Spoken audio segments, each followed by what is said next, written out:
ancien professeur, ancien ministre conseiller, délégué permanent, adjoint d'Haïti auprès de l'UNESCO, membre du conseil exécutif de l'UNESCO, fondateur et directeur du Centre haïtien d'investigation en sciences sociales. Hubert de Onstré, vous avez été, vous êtes tellement de choses qu'il y a une difficulté de vous définir. Vous avez cherché? Bien, je suis un Haïtien à part entière. Je suis né à l'habitation La Bruyère, 8e section de la commune de Petit-Goâve, et d'une famille très modeste.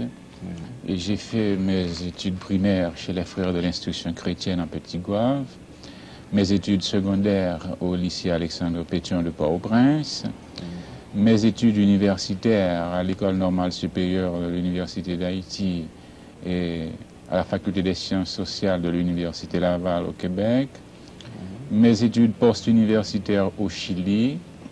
J'ai occupé plusieurs postes dans l'administration publique, à l'université, dans la diplomatie, dans la politique. Mais ma vraie carte d'identité professionnelle, c'est le CHIS, le Centre haïtien d'investigation en sciences sociales, que j'ai fondé en 1966. Donc, globalement, je me définis comme un chercheur engagé. Mais j'ai dit en citant quelques-uns de vos titres et occupations, ancien professeur, vous n'avez pas bougé. C'est le seul poste que vous avez quitté et qui reste aux yeux de nos étudiants une décision impardonnable. Parce que vous avez été, on le dit, un excellent professeur. Et vous savez, la vie universitaire, c'est l'une des plus belles, des plus nobles qu'il soit donné à quelqu'un de vivre. Et j'ai connu des moments très édifiants à l'université. Et évidemment, je n'ai pas décidé d'abandonner l'université. Non, loin de là. J'ai cédé à des contraintes de temps, de lieu, de distance. Et nommé délégué permanent adjoint d'Haïti à l'UNESCO en 1976, j'ai dû m'éloigner des rives haïtiennes. Et rappelé en Haïti en 1978, j'ai tenté de réintégrer l'université, mais j'ai compris que la présence, la voix d'un Hubert de Ronceret du haut de la tribune de l'université gênait quelque peu certains ténors en place. Alors, je me suis bien gardé de forcer les ouvertures à l'université. Mais quand même, vous vivez comme retiré des activités intellectuelles haïtiennes. Autrefois, vous vous plaisiez à donner des conférences, à rencontrer nos étudiants, les orienter. Vous avez silencieusement renoncé à toutes ces occasions de culture d'autrefois. Alors aujourd'hui, qu'est-ce qu'il est devenu, ce Hubert de Onstré qu'on aimait et qui n'était jamais inintéressant? Je crois qu'il faut distinguer des moments dans ma carrière. J'en distingue trois. J'ai d'abord été un professeur d'université, un chercheur, et ça a été la période la plus dense, la plus longue de ma carrière. En tant que directeur du CHIS, je développais des recherches, je rencontrais des étudiants, j'étais avec eux un peu partout, dans les villes, dans les campagnes, dans les familles, dans les institutions scolaires, dans les milieux ouvriers. Je dirigeais, je patronnais des thèses. J'avais vraiment une vie universitaire très active. Il y a eu un second moment dans ma vie, ça a été le moment diplomatique. Évidemment, au niveau de la diplomatie, je n'ai pas cessé de m'intéresser aux questions intellectuelles. J'ai continué à participer à des colloques, des séminaires, des rencontres, mais à un autre niveau, à une échelle qui n'était pas l'échelle universitaire. Et il y a eu aussi un troisième moment, c'est le moment politique, qui évidemment a ses contradictions. Alors, le diplomate et le politique chez Hubert de Ronceret ne m'ont pas permis d'avoir cette même ouverture, d'être aussi communicatif qu'autrefois. Il ne m'était plus possible de partager avec les étudiants, avec le monde culturel, les nouvelles expériences acquises. Alors, je suis devenu normalement Hubert de Ronceret apparemment distant, quelque peu mystérieux si vous voulez, Et c'est tout simplement à cause du type d'expérience qui requiert ce sens du mystère. Mais quand même, il y a les cours d'été du schiste que vous conservez et qui est dans une très large mesure une occasion exceptionnelle de culture. Mais alors, si chaque année, chaque 12 mois, et c'est peut-être à cause de votre poste à l'UNESCO, que vous ne renoncez pas à cette activité culturelle, pourquoi? J'ai inauguré le premier cours international d'été en 1973 avec les propres ressources du schiste. Et je dois vous dire que ce n'est qu'à partir de 1978 que le PNUD et l'UNESCO ont commencé à financer le cours international d'été. Évidemment, je reconnais avec vous qu'il s'agit là d'une activité très limitée, qui ne revient que chaque 12 mois. Nous aurions pu amplifier le cours international d'été, mobiliser les jeunes durant toute l'année, organiser des recherches. Mais vous savez que la recherche en sciences sociales actuellement connaît de graves difficultés dans le monde, des difficultés de financement. Et le schiste, lui aussi, est victime si vous voulez, de ces contraintes en matière de recherche en sciences sociales. Hubert de Monstré, vous me pardonnerez mon insistance sur ce point délicat, mais il y a des choses que vous ne voulez pas dire, que vous nous cachez. Par exemple, nombreux sont ceux qui souhaitent votre retour à l'Université d'État d'Haïti, mais vous dites ça ne m'intéresse pas. Il y a une raison, alors tout à fait entre nous, pour quelle raison?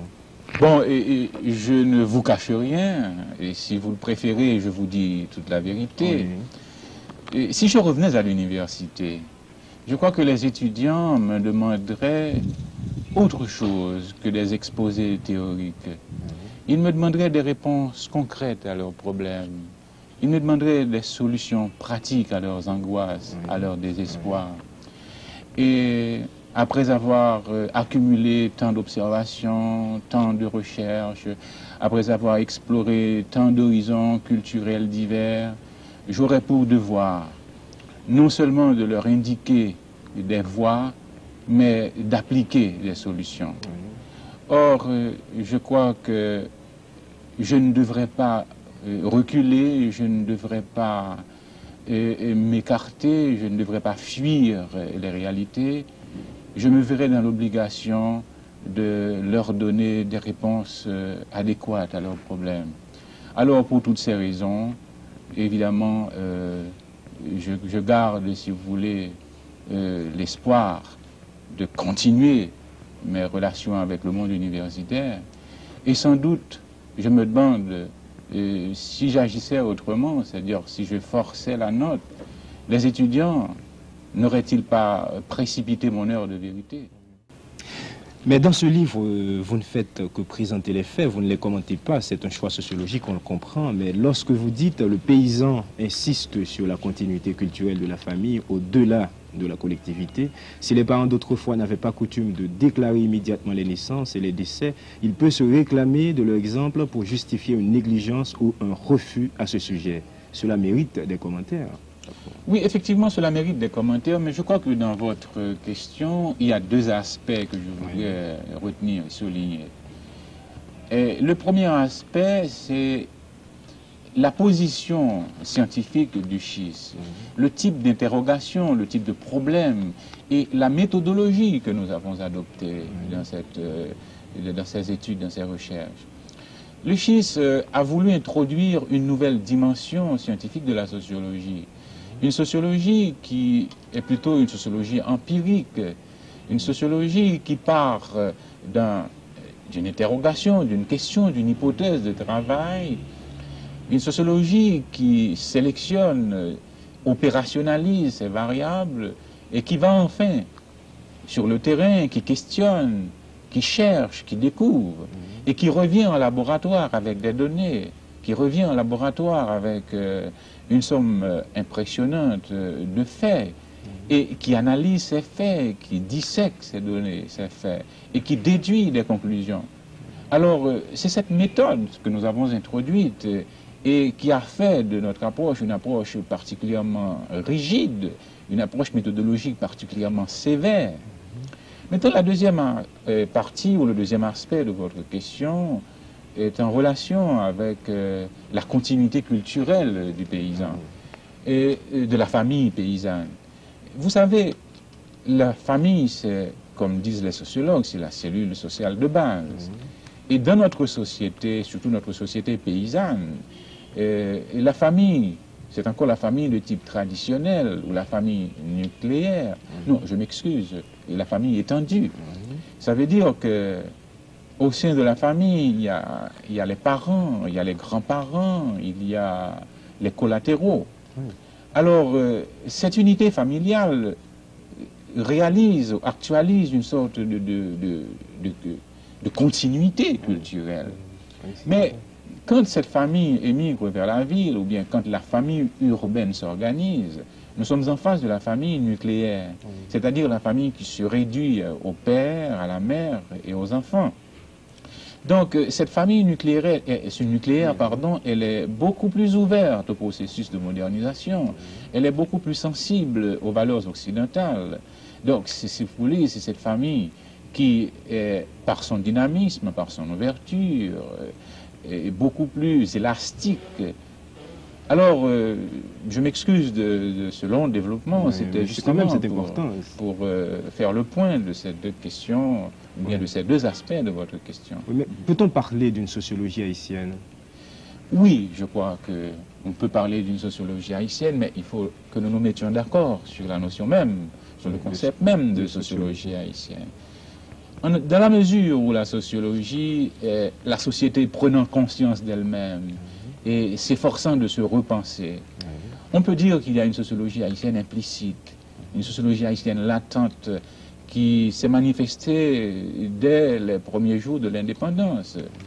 Et certains auteurs comme Milsan, comme nous, ils ont traduit à leur façon une certaine sociologie sensible aux problèmes de la décolonisation.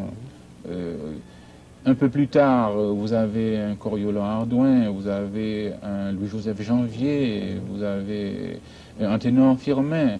Bien, ils ont exprimé une sociologie haïtienne à leur façon. C'était une sociologie beaucoup plus sensible au problème racial, au problème de l'ethnie haïtienne.